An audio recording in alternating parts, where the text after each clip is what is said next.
भारत का 9वां केंद्र शासित प्रदेश बन सकता है। अलग गोरखालैंड की मांग पिछले काफ़ी वर्षों से चल रही है।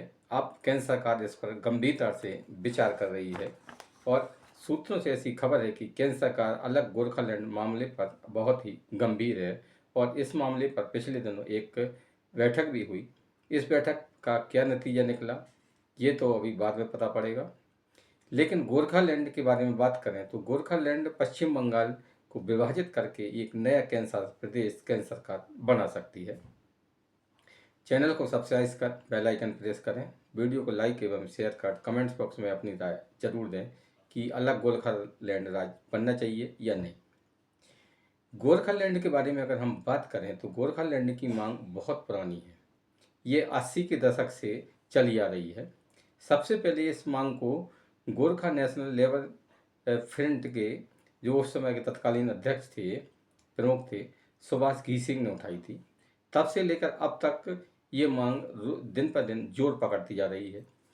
2017 में गोरखा जनमुक्ति मोर्चा के आह्वान पर 104 दिन तक ये गोरखालैंड में लंबा आंदोलन चला। अब गोरखालैंड की बात करें तो गोरखालैंड में पश्चिम बंगाल के जो इलाका आते हैं उनमें हैं दार्जिलिंग, तराई वाले और दो आपके क्षेत्र हैं। ये पश्चिम बंगाल के उत्तर यानी कि उत्तर बंगाल में आते हैं। और अगर इसकी हम भौगोलिक स्थिति देखें तो ये जो भारत का जो पूर्वोत्तर को जोड़ने के वाला ये महत्वपूर्ण एक कॉरिडोर है, जिसे सिलीगुड़ी कॉरिडोर या चिकन नेक कहा जाता है, उसी के पास में है।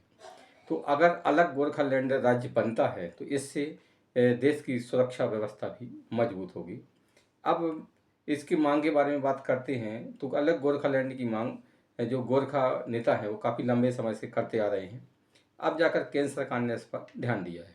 पिछले दिनों एक बैठक आयोजित की गई। इस बैठक में केंद्र सरकार की प्रतिनिधि के अलावा गोरखा के जो नेता हैं, गोरखालैंड के नेता हैं, तो वे नेता इसमें शामिल हुए। लेकिन इसमें राज्य सरकार यानी कि ममता सरकार की ओर से कोई भी नुमाइंदा शामिल नहीं हुआ। पहले ऐसी खबरें थी कि मुख्य सचिव इस बैठक में भाग लेने वाले हैं, लेकिन एंड टाइम पर उन्होंने आने से मना कर दिया। इससे इस बैठक का कोई भी नतीजा नहीं निकल सका। केंद्र सरकार चाहती है कि अलग गोरखालैंड के मामले में वो राज्य सरकार को भी विश्वास में ले, ताकि ये न कहा जाए कि केंद्र सरकार ने एक तरफा निर्णय लिया है। लेकिन अगर ममता सरकार की बात करें तो ममता बनर्जी सरकार पश्चिम बंगाल के विभाजन के सख्त खिलाफ है और वे इसका विरोध भी कर चुकी है। लेकिन गोरखालैंड की मांग भी अब दिन पर दिन जोर पकड़ती जा रही है और रोज रोज आंदोलन हो रहे हैं, बंद बुलाए जा रहे हैं। इससे ये मांग पर अब केंद्र सरकार ने गंभीरता से सोचना शुरू कर दिया है। वैसे अगर केंद्र की बात करें तो गोरखालैंड बनने में कोई भी ज़्यादा विशेष अड़चन नहीं है। अगर राज्य विधानसभा इसको सर्वसम्मति से पास कर केंद्र सरकार के पास भेजती है तो ये बहुत ही अच्छा है। लेकिन अगर राज्य सरकार जैसे कि इसका विरोध भी करती है और अगर नहीं भी भेजती है, अलग गोरखालैंड की प्रस्ताव को नहीं भेजती है, तो केंद्र सरकार यदि संसद के पास में पावर है कि संसद कानून बनाकर यानी कि ये इसका जो विधेयक है वो संसद में पास कराकर अलग गोरखालैंड राज्य बना सकती है। केंद्र सरकार चाहे तो इसको केंद्र शासित प्रदेश बना सकती है और चाहे तो इसको पूर्ण राज्य बना सकती है। क्योंकि ये ज़्यादा बड़ा एरिया नहीं है, इसलिए केंद्र सरकार इसको केंद्र शासित बनाने के ज़्यादा हक में है।